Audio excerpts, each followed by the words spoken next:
நான் மதுரைக்கு வந்து 3 நாள். இந்த 3 நாள்ல இந்த மாநகரத்தில் இறுதியாக பேசுகின்ற கூட்டம் நிறைவு பெறுகிற கூட்டம். இறுதி அல்ல, அடுத்து வெற்றி விழா கூட்டத்தில் நாம் பேசுவோம். ஆக நிறைவான கூட்டம் மாநகரத்தில். இந்த மாநகராட்சி இந்த பகுதியில் இருக்கின்ற தொகுதியில் அத்தனையும் அனைத்து இந்திய அண்ணா திராவிட முன்னேற்ற கோட்டை. மதுரை மாவட்டம் அனைத்து சட்டமன்ற தொகுதியிலும் வென்று உங்களுடைய துணையோடு அடுத்த ஆண்டு நடைபெறுகின்ற சட்டமன்ற தேர்தலில் அதிமுக வென்று பெரும்பான்மையோடு ஆட்சி அமைக்கும். இந்த மதுரை மாநகராட்சியில் மிகப்பெரிய ஊழல் நடந்திருக்குது. சுமார் 200 கோடி மக்களுடைய வரி பணத்தை கொள்ளை அடிச்சிருக்கிறாங்க. உள்ளே அடிச்சிருக்காங்கல்ல, பத்திரிகை வந்திருக்கல செய்தி. இது ஆளுங்கட்சி திமுக, ஆளுங்கட்சி மேயர் திமுக கட்சி சேர்ந்தவங்க. ஆளுங்கட்சியே முறைகேடு நடைபெற்றதாக கண்டுபிடிச்சு கைது செய்யப்பட்டிருக்கிறாங்க. மேயருடைய கணவரை 5 மண்டல குழு தலைவர் ராஜினாமா செய்ய சொல்லி ராஜினாமா செஞ்சிருக்கிறாங்க. 2 குழு தலைவர் ராஜினாமா பண்ணியிருக்கிறாங்க. சில அதிகாரிகள் கைது செய்யப்பட்டு சிறையில் அடைச்சிருக்கிறாங்க. ஆக ஊழல் நடைபெற்றது உறுதியாகிவிட்டது. உறுதியாகிட்டதுல இன்னைக்கு ஆளுங்கட்சியே ஊழல் செய்யப்பட்டதற்காக கண்டுபிடிக்க சொன்னா எவ்வளவு பெரிய மெகா ஊழல்.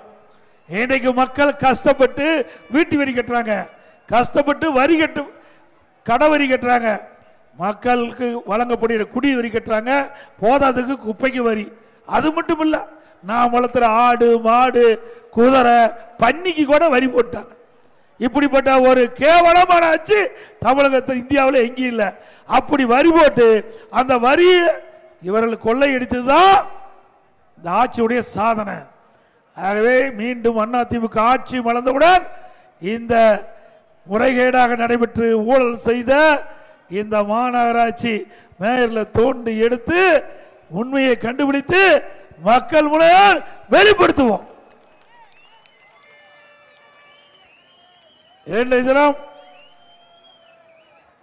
இந்த மாநகராட்சியில் அனைத்து இந்திய அண்ணா திராவிட முன்னேற்ற கழக ஆட்சி இருக்கின்ற பொழுது இன்னைக்கு பெண்களுக்கு சிரமம் இல்லாம அவர்கள் வீட்டுக்கு குடியிணைப்பை கொடுக்க வேண்டும் என்ற அடிப்படையில் மரியாதைக்கு அண்ணன் செல்லூர் ராஜு அவர்கள், அறிவிச்சவர் உதயகுமார் அவர்கள், அருமையான ராஜன் செல்லப்பா அவர்கள் மற்றும் சட்டமன்ற உறுப்பினர்கள் அப்பொழுது கோரிக்கை வச்சாங்க.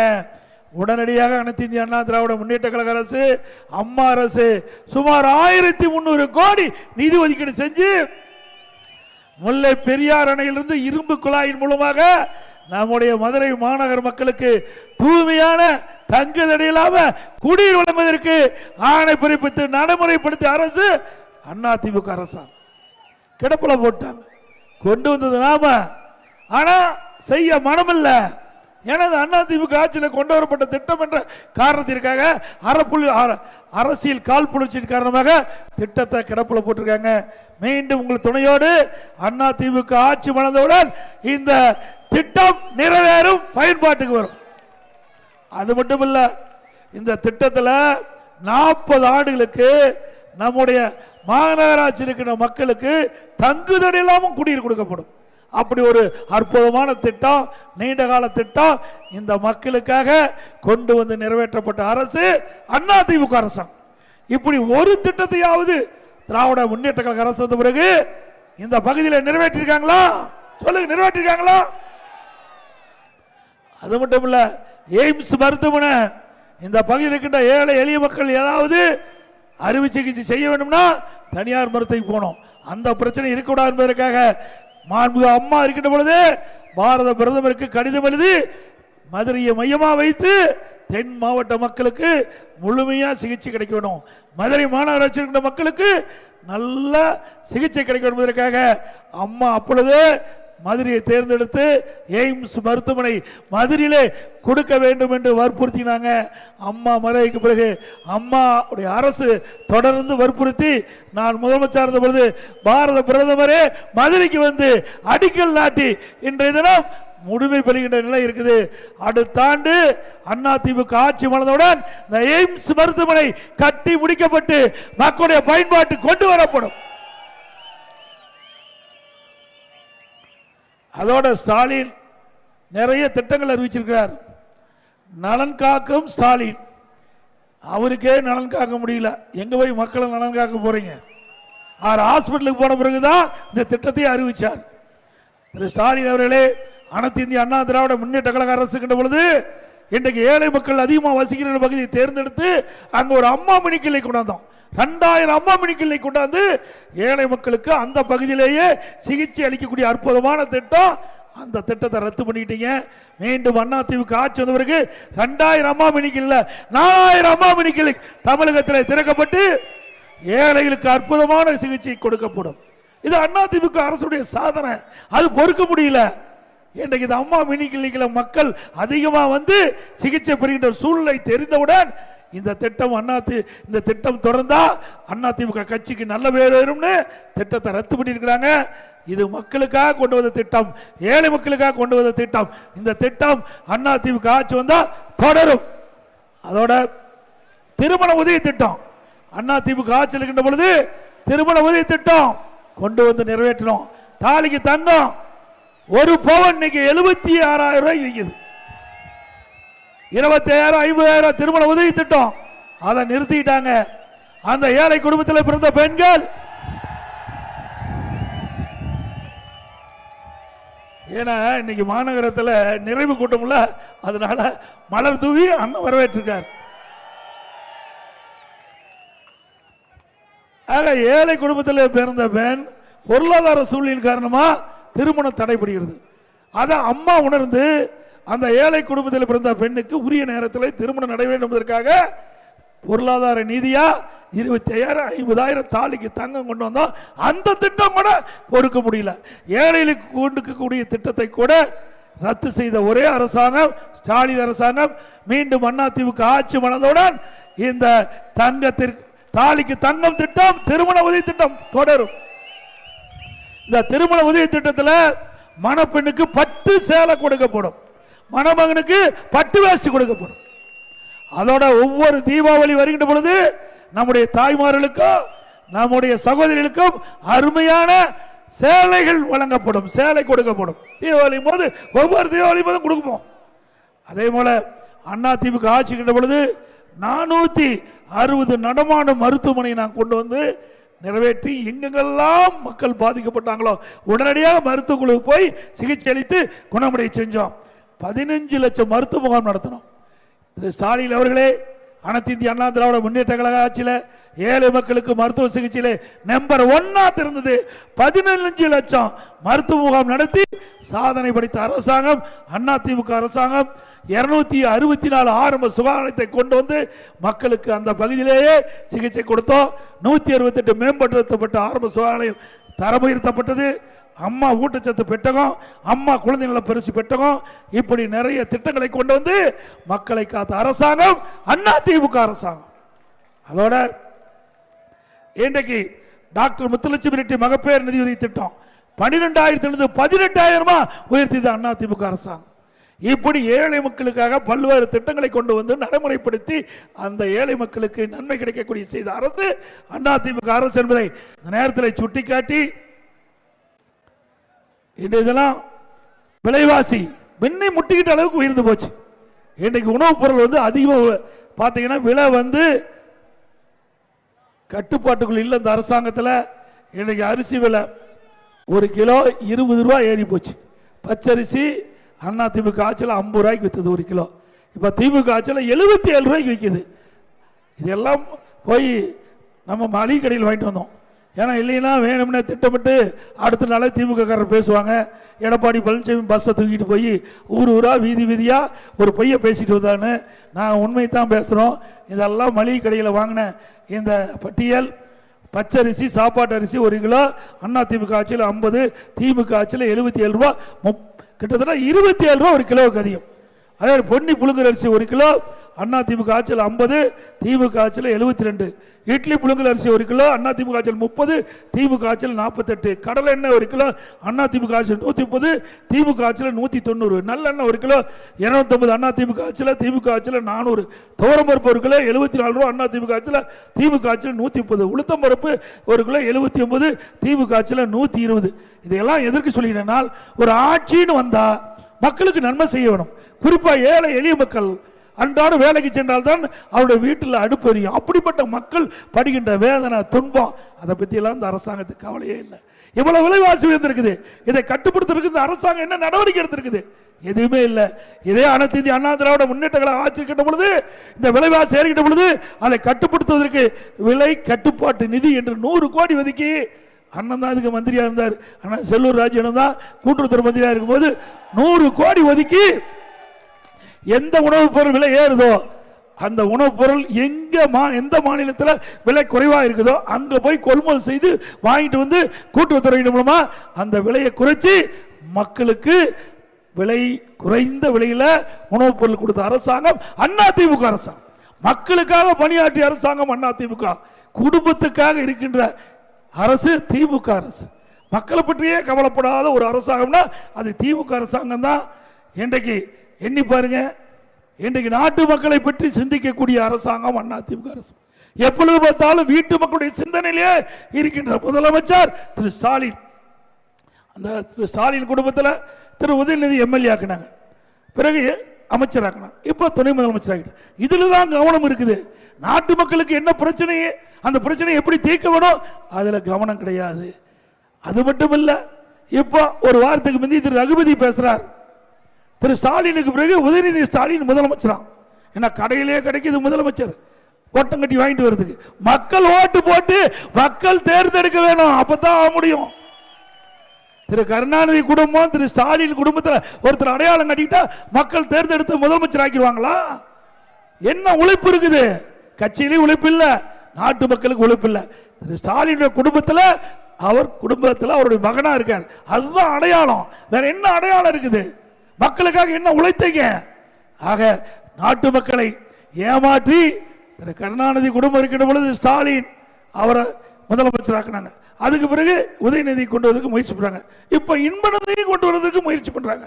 இது என்ன குடும்ப ஆட்சியா வர வேணும்? சிந்திக்க, குடும்ப ஆட்சி வேணும். அடுத்த ஆண்டு நடைபெறுகின்ற சட்டமன்ற தேர்தலில் குடும்ப ஆட்சிக்கு முடிவு கட்டிக்கிட்ட தேர்தலா இருக்க வேணும். வாரிசு அரசியலுக்கு முடிவு கட்டிக்கிட்ட தேர்தலா இருக்க வேணும். ஆனா என்ன பட்டாவா போட்டு வச்சிருக்குது இன்னைக்கு தமிழ்நாடு. திரு கருணாநிதி குடும்பத்தை சேர்ந்தவங்க தான் முதலமைச்சரா வரணுமா? இங்க இருக்கிறவங்க யார் வந்தாலும் ஏத்துக்க மாட்டாங்களா? இது ஜனநாயக நாடு, யார் வேணாலும் வரலாம். மக்களுக்கு சேவை செஞ்சு மக்களுக்கு நன்மை செஞ்சு இப்படி இருந்தா யார் வேணாலும் உயர்ந்த இடத்துல வரலாம். அது அதிமுக தான் முடியும், திமுக முடியவே முடியாது. திமுக கட்சியிலையும் வர முடியாது, அவரோட அதிகாரத்திலையும் வர முடியாது. அது மட்டும் இல்ல, இன்றைக்கு ஸ்டாலின் அரசாங்கத்தில் மிகப்பெரிய ஊழல், டாஸ்மாக் ஊழல். உங்களுக்கு நல்லா தெரியும். டாஸ்மாக் கடை தமிழகத்தில் 6000 கடை இருக்குது. 6000 மது கடையில் இந்த மது பிரியல் போய் அங்க மது பாட்டில் வாங்கினா ஒரு பாட்டிலுக்கு 10 ரூபா அதிகமாக கொடுத்து வாங்கணும். ஒரு நாளைக்கு 1.5 கோடி பாட்டில் விற்குது. அந்த 1.5 கோடி பாட்டிலுக்கு 10 ரூபா அதிகமானா கிட்டத்தட்ட ஒரு நாளைக்கு 15 கோடி இந்த மதுபான கடையிலிருந்து மட்டும் வருது. மாசத்துக்கு 450 கோடி, வருஷத்துக்கு 5400 கோடி, 4 ஆண்டுக்கு 22,000 கோடி டாஸ்மாக் ஊழல் செய்த அரசு திமுக அரசாங்கம். உண்மைதானே? எல்லா வலைதளத்திலும் வந்திருக்குது, பத்திரிகையிலும் வந்திருக்குது. இப்போ இடி மத்திய நிறுவனத்தில் இடி இந்த டாஸ்மாக்களை தோண்டி எடுத்து 1000 கோடி முறைகேடு நடைபெறுவதாக பத்திரிகைலாம் செய்தி வெளிவந்திருக்குது. மேலும் முழுமையா விசாரிக்கப்பட்ட 40,000 கோடி டாஸ்மாக்கள் மட்டும் ஊழல் நடைபெற்றிருக்கும் என்று இந்த செய்தியில தெரிவிக்கிறாங்க. ஆக இந்த அரசாங்கம் கொள்ளையடிப்பதற்காக இந்த அரசாங்கம் இருக்கிற வழியே நாட்டு மக்களுக்கு நன்மை செய்வதற்காக திமுக அரசாங்கம் இல்லை என்பதை நேரத்தில் தெரிவிக்க விரும்புகிறேன். அது மட்டுமல்ல, இன்னைக்கு அரசு பள்ளியில் படிக்கின்ற மாணவர்கள் திறமையான மாணவர்களாக இருக்கணும். அப்படி திறமையான மாணவர்களாக உருவாக்குவதற்கு அரசு பள்ளியை படித்த மாணவர்களாக, ஏழை மாணவர்கள், நடுத்தர மாணவர்கள், இப்படி தொழிலாளிகள் இப்படிப்பட்ட குழந்தை தான் அரசு பள்ளியில் படிக்குது. அவர்கள் லேப்டாப் வாங்குவதற்கு பணம் கிடையாது.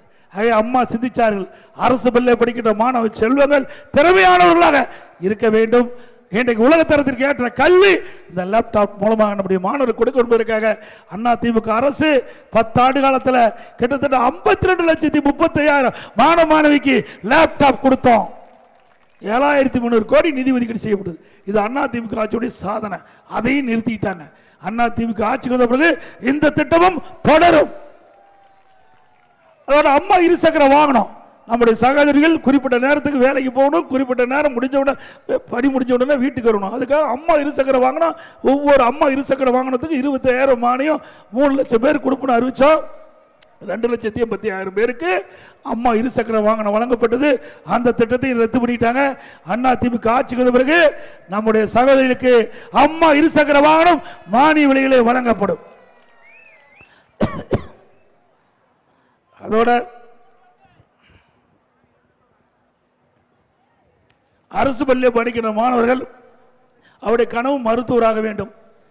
அவளும் பல ஏழை மாணவர்கள் தான் படிக்கிறாங்க. நடுத்தர மாணவர்கள் தொழிலாளியுடைய பையன் தான் அரசு பள்ளியில் படிக்கிறாங்க. அப்படிப்பட்ட மாணவர்களுக்கு அதிமுக ஆட்சியில் 7.5% உள்ளிட ஒதுக்கீடை கொண்டு வந்து சட்டம் இயற்றப்பட்டு அமுல்படுத்தப்பட்டு அதன் மூலமா 2,818 மாணவ மாணவிகள் இன்றைக்கு மருத்துவ கல்வி படிச்சுட்டு இருக்கிறாங்க. நான் மருத்துவ கல்வி படிக்கின்ற மாணவர்கள் அத்தனை பேர் ஏழைகள். அவர்களுக்கு மருத்துவ கல்வி கட்டணம் செலுத்த முடியாது. அதற்காக அதிமுக அரசு இருக்கின்ற பொழுது அந்த மருத்துவ கல்வி கட்டணத்தை அரசாங்கமே செலுத்தும் என்று அறிவிக்கப்பட்டு ₹1 செலவில்லாம அந்த இடஒதுக்கீட்டில் தேர்வு செய்யப்பட்ட அந்த மாணவர்கள் இன்றைக்கு மருத்துவ கல்வி கிடைத்துக் கொண்டிருக்கிறது. இது அதிமுக சாதனை. பொன்மனச்சம்மாள் புரட்சி தலைவர் எம்ஜிஆர், இதயம் புரட்சி தலைவி அம்மா, அந்த இருவரும் தலைவர் கண்ட கனவை அதிமுக அரசு செயல்படுத்தியது. ஏழைகளுக்கு என்னென்ன வேணும் அதையெல்லாம் நாங்கள் பார்த்து நிறைவேற்றணும். அதே போல கொரோனா காலம் 12 மாசம் வேலை கிடையாது மக்களுக்கு. அந்த காலகட்டத்தில் மக்கள் பாதிக்கக்கூடாது என்பதற்காக ரேஷன் கடையில் விலையில்லா அரிசி, விலையில்லா சக்கரை, விலையில்லா எண்ணெய் 1 வருஷம் கொடுத்த ஒரே அரசாங்கம், விலையில்லாம கொடுத்த ஒரே அரசாங்கம் அதிமுக அரசாங்கம். 1 வருஷம் விலையில்லாம கொடுத்தோம்ல இல்லைங்களா? அது மட்டும் இல்ல, 1000 ரூபாய் குடும்பத்தை கொடுத்தோம். மதுரையில் இருக்கிற மக்களுக்கு மேல 1000 ரூபாய் கொடுத்தோம். 2000 ரூபாய் கொரோனா காலத்தில் கொடுத்தோம். அந்த காலகட்டத்தில் இந்த மதுரையில் தை பிறந்தால் வழிபிறக்கம், அந்த தை பண்டிகை சிறப்பாக கொண்டாட வேண்டும். தை பண்டிகை போது எல்லா இல்லங்களையும் தை பொங்கல் பொங்கலுக்காக எல்லா குடும்பத்தையும் 2,500 ரூபாய் அதிமுக ஆட்சியில் கொடுத்தோம். இப்படி ஏழைகள் எப்பொழுதெல்லாம் பாதிக்கப்படுகிறார்களோ அப்பொழுதெல்லாம் அந்த ஏழைகளுக்கு உதவி செய்த ஒரே அரசாங்கம் அதிமுக அரசாங்கம். அதே போல கொரோனா காலத்தில் பள்ளி மூடப்பட்டு விட்டது, கல்லூரி மூடப்பட்டு விட்டது. அந்த காலகட்டத்தில் மாணவர்கள்லாம் மன உளைச்சல் இருந்தாங்க. கல்லூரியில் படிக்கின்ற மாணவர்களுக்கு ஆன்லைனில் வகுப்பு நடத்தணும், ஆன்லைன்லேயே தேர்வு நடத்தணும். ஆன்லைனில் தேர்வு எழுதி நம்முடைய கல்லூரியில் படிக்கின்ற மாணவர்கள்லாம் பட்டம் வாங்கினாங்க. பள்ளியிலே படிக்கிறவருக்கு ஆல் பாஸ் போட்டு கொடுத்தோம். எல்லா மாணவருக்கும் ஆல் பாஸ் போட்டு கொடுத்தோம். அதே போல திராவிட முன்னேற்ற கழகம் ஆட்சிக்கு வந்த பிறகு 3 ஆண்டுக்கு முன்பு மின் கட்டணம் 52% ஏற்றினாங்க. பிறகு ஒவ்வொரு ஆண்டும் 5% மின் கட்டணம் உயர்த்தப்படும் என்று அறிவிப்பு கொடுத்து 3 வருஷத்தில் 15% உயர்த்தி இப்போ 67% மின் கட்டணம் உயர்ந்திருக்குது. அதுவும் கடையெல்லாம் பீக் அவர் டபுள் சார்ஜ் வசூல் பண்றாங்க. அது மட்டும் இல்ல, இன்னைக்கு வீட்டு வரி 100%, கடை வரி 150%, குடிநீர் வரி, குப்பை வரி, இப்படி வரி மேல் வரி போட்டு மக்களை இன்றைக்கு மிகப்பெரிய தலையில சுமத்தி இருக்கிறாங்க. அது மட்டும் இல்ல, இந்த வரி ஒவ்வொரு ஆண்டும் 6% உயரும் என்று சொல்லிக்கிறாங்க. ஒவ்வொரு வருஷமும் இந்த வீட்டு வரி, கடை வரி இதெல்லாம் 6% உயர்த்தப்படும் என்ற அறிவிப்பையும் கொடுத்திருக்கிறாங்க. இப்படிப்பட்ட அரசாங்கம் தொடர வேண்டுமா? மக்களை பாதிக்கப்படுகிற திட்டத்தை கொண்டு வந்த அரசு தொடர வேண்டுமா? இன்றைக்கு அனைத்து இந்திய அண்ணா திராவிட முன்னேற்ற கழக ஆட்சியில் இங்கே நெசவாளர்களுக்கு பல்வேறு திட்டங்களை கொண்டு வந்து நிறைவேற்றுகிறோம். இன்றைக்கு கைத்தறி நெசவாளருக்கு விலையில்லா 200 யூனிட் மின்சாரம் கொடுத்தோம். அதே போல விசைத்தறிக்கு 750 மின்சாரம் கொடுத்தோம். நெசவாளுக்கு பசு வீடுகள் கொடுத்தோம். அதே போல கைத்தறி ஆதரவு திட்டம் என்ற திட்டத்தை அறிவித்து அதில் டிசைன் செய்வதற்கெல்லாம் 120 கோடி மானியம் கொடுத்தோம். அதேபோல் அதிமுக ஆட்சி இருக்கின்ற பொழுது கைத்தறி துணிகள் அதிகமாக நெய்யப்பட்டு தேக்க நிலை அடைந்த பொழுது அதை விற்பனை செய்ய முடியாமல் நம்முடைய நெசவாளர்கள் தடுமாறி கொண்டிருந்தாங்க. இடத்துல கோரிக்கை வச்சாங்க, அதற்கு மானியம் வேணும்னு கேட்டாங்க. 350 கோடி மானியம் கொடுத்த அரசு அதிமுக அரசு. ஜவுளி மற்றும் கைத்தறி விற்பனையை பெருக்க புதிய ஒருங்கிணைந்த ஜவுளி கொள்கை 2019 கொடுத்தோம். கொடிசா வர்த்தக மையத்தில் ஜவுளி கைத்தறி விற்பனையை பிரபலப்படுத்த 2 ஆண்டுக்கு ஒரு முறை மாநில அரசு 2 கோடி கொடுத்து அங்கே பன்னாட்டு ஜவுளி கண்காட்சி ஏற்பாடு செய்த அரசு அதிமுக அரசாங்கம் என்பதை இந்த நேரத்தில் தெரிவித்து, அதுபோல ஆட்டோ ஓட்டுநர்கள் கோரிக்கை வச்சாங்க. எங்களுக்கு பெட்ரோல் விலை ஏறி போச்சு, கட்டணம் ஏற்றல, அதுபோல அந்த ஆட்டோ விலை ஏறி போச்சு, அதற்கு நீங்கள் உதவி செய்யணும்னாங்க. இந்த ஆட்டோ சங்கத்தில் உறுப்பினர் இருக்கிறவங்க அவள் புதிய ஆட்டோ வாங்கினா 75,000 ரூபா மானியம் ஆட்டோ கொடுக்கப்படும். அதுபோல நகரத்திலும் சரி கிராமத்திலும் சரி ஏழை மக்கள், வீட்டு மனை இல்லாமல் இருக்கின்ற மக்கள், குடிசையை வழிகின்ற மக்கள், தாழ்த்தப்பட்ட மக்களுக்கு அற்புதமாக பல லட்சம் ரூபாய் மதிப்பில் கான்கிரீட் வீடு கட்டி கொடுக்கப்படும். அதிமுக தேர்தல் அறிக்கையில் பிரதான அறிக்கை ஏழை மக்கள் அத்தனை பேருக்கும் அற்புதமான வீடுகள் அதிமுக ஆட்சியிலே கட்டி கொடுக்கப்படும் என்று நேரத்தில் தெரிவித்து, இன்றைக்கு இந்த தொகுதியில் மட்டும் மதுரை தெற்கு சட்டமன்ற தொகுதியில் அதிமுக ஆட்சியில் பல்வேறு திட்டங்களை நாங்கள் நிறைவேற்றி தந்திருக்கிறோம். வண்டியூர் மாரியம்மன் தெப்பக்குளத்தில் 365 நாட்கள் தண்ணீர் நிறைந்து இருக்க 20 கோடி ரூபாய் மதிப்பீட்டில் ஏவி பாலம் அருகில் தடுப்பணை கட்டி பனையூர் கால்வாய் 1 கோடி மதிப்பீட்டில் தூர்வாரப்பட்டது. தொடர்ந்து 5 ஆண்டு காலமாக தண்ணீர் நிரம்பி காட்சி அளிக்கிறது. அதற்கு வித்திட்ட அரசு அதிமுக அரசு. வண்டியூர் மாரியம்மன் தெப்பக்குளத்தினை சுற்றி நடவேடை, வண்ண விளக்குகள், நவீன சாலைகள் அமைத்து மதுரையின் பொழுதுபோக்கு இடமாக மாற்றியதன் விளைவாக 1000 குடும்பங்களுக்கு வாழ்வாதாரம் வழங்கியது அதிமுக அரசு. வைகை ஆற்றின் குறுக்கே செல்லூர் பாலம் அமைக்கப்பட்டது. ஒப்புலா படித்துறை முதல் ஆழ்வார்புரம் வரை இணைப்பு பாலம் அமைக்கப்பட்டது. குருவிக்காரன் சாலை மற்றும் அண்ணா நகர் இடையே பாலம் அமைக்கப்பட்டது. திருமலை நாயக்கர் மகால் வாயில் உலகத்தரம் வாய்ந்த நவீன பூங்கா, அலங்கார மின் விளக்குகள் அமைக்கப்பட்டது. ரூபாய் 50 லட்சம் மதிப்பில் விளக்குத்தூண் காமராஜர் சிலை சீரமைத்து அலங்கார மின்கள் நீரூற்றுகள் அமைக்கப்பட்டது. மதுரை ராஜாஜி மருத்துவமனையில் சூப்பர் ஸ்பெஷாலிட்டி மருத்துவமனை தரம் உயர்த்தப்பட்டதற்கு 150 கோடி மதிப்பீட்டில் புதிய கட்டிடம் மருத்துவ பொருள் அமைக்கப்பட்டு ஏழை மக்களுக்கு தகுந்த சிகிச்சை அளிக்க நடவடிக்கை எடுத்த அரசு அதிமுக அரசு. 10 தூண் மண்டபம் புனரமைக்கப்பட்டது. பலரங்கபுரம் அரசு மருத்துவமனை புதிய நவீன கேன் சென்டர் அமைக்கப்பட்டது. புதிதாக காவல் கட்டிடங்கள் அமைக்கப்பட்டன. இங்கே கோரிக்கை கொடுத்திருக்கிறீங்க, போக்குவரத்து நெரிசலை குறைக்க நெல்பேட்டை முதல் வில்லாபுரம் வரை புதிய பாலம் வேணும்னு கேட்டுக்கிறீங்க. மத்திய அரசு உதவியுடன் கீழ் மதுரை ரயில் நிலையத்தை நவீனப்படுத்த கேட்டுக்கிறீங்க. பாலரங்காபுரம் அரசு மருத்துவ தரம் உயர்த்த கேட்டுக்கிறீங்க. நீண்டகால பாதாள சாக்கடை பிரச்சனை சரி செய்து புதிதாக மெயின் அமைத்து அதிநவீன கருவிகள் சூப்பர் ஸ்ட்ரக்சர் வாங்கி பொறுத்து நடவடிக்கை கேட்டுக்கிறீங்க. இந்த கோரிக்கையெல்லாம் அதிமுக ஆட்சி வந்த பிறகு நிறைவேற்றி தரப்படும் என்று நேரத்தில் தெரிவித்து, அதோடு இந்த மிக சிறப்பான எழுச்சி பயணத்திலே கலந்து கொண்டு இந்த கூட்டம் சிறப்பாக அமைய பல்வேறு உதவி செய்த அந்த நம்முடைய கழகத்துடைய நிர்வாகிகள் திரு ப குமார் அவர்களே, திரு ஜே ராஜா அவர்களே, திருமதி சண்முகவல்லி எம்சி அவர்களே, திரு ஏ பார்த்திபன் அவர்களே, திரு கவிசெல்வம் அவர்களே, திரு ஆமன் துரைமுருகன் அவர்களே, திரு எம் செந்தில்குமார் அவர்களே, திரு எஸ் ஜெயபாலன் அவர்களே, திரு கலைச்செல்வம் அவர்களே, திரு முத்துகிருஷ்ணன் அவர்களே, திரு எம் முக்குரான் அவர்களே, திரு ஏபி ஜோசப் தனிஸ்லாஸ் அவர்களே மற்றும் நம்முடைய கூட்டணி கட்சி சேர்ந்த பாஜக மாவட்ட தலைவர் திரு சி.எம். மாரி சக்கரவர்த்தி அவர்களே மற்றும் பாரதிய ஜனதா கட்சி மாநில செயலாளர் திரு கதலி நரசிங்க பெருமாள் அவர்களே, மாநில பொதுச் செயலாளர் பேராசிரியர் ராம சீனிவாசன் அவர்களே, பாஜக மாவட்ட பொதுச் செயலாளர் திரு ராஜ கண்ணப்பன் அவர்களே, முன்னாள் தலைவர் திரு கே சீனிவாசன் அவர்களே, பொதுக்குழு உறுப்பினர் திருமதி மகாலட்சுமி அவர்களே, தமாக பொதுச் செயலாளர் முன்னாள் எம்எல்ஏ திரு கே ராஜேந்திரன் அவர்களே, மேற்கு மாவட்ட தலைவர் திரு ராஜாங்கம் அவர்களே, மத்திய மாவட்ட தலைவர் தமாக திரு கே நடராஜன் அவர்களே, அகில இந்திய பார்வர்டு பிளாக் முன்னாள் எம்எல்ஏ திரு பி கதிரன் அவர்களே, அகில இந்திய பார்வர்டு பிளாக் மாவட்ட செயலாளர் திரு சிவபாண்டியன் அவர்களே, ஐஜேகே மதுரை தெற்கு மாவட்டத்தில் திரு செந்தூர் பாண்டி அவர்களே மற்றும் நிகழ்ச்சியில் பங்கு பெற்றிருக்கின்ற பார்வர்டு பிளாக் திரு திருமாரன்ஜி அவர்களே, தமிழ்நாடு தேவர்புரை தலைவர் திரு முத்தையா தேவர்களே, தமிழ்நாடு வீர தமிழர் முன்னேற்ற கழகத்தினுடைய பொறுப்பாளர் திரு அன்பு மணிகண்டன் தமிழ் சூரியன் அவர்களே மற்றும் இந்த சிறப்பான நிகழ்ச்சியிலே கலந்து கொண்டு சிறப்பித்தல் அத்தனை நல்ல உலகளுக்கும் நன்றி தெரிவித்து அதிமுக வேட்பாளர் நிறுத்தப்பட்டால் அவருக்கு இரட்டை சின்னத்திலே வாக்களித்து விட்டு, ஒருவேளை நம்முடைய கூட்டணிக்கு ஒதுக்கப்பட்டால் அவர் நிற்கப்படுகிற சின்னத்துக்கு வாக்களிக்க வேண்டும் என்று அன்போடு கேட்டு, மக்களை காப்போம், தமிழகத்தை மீட்போம். மக்களை தமிழகத்தை மக்களை தமிழகத்தை மக்களை தமிழகத்தை பை பை ஸ்டாலின். நன்றி, வணக்கம்.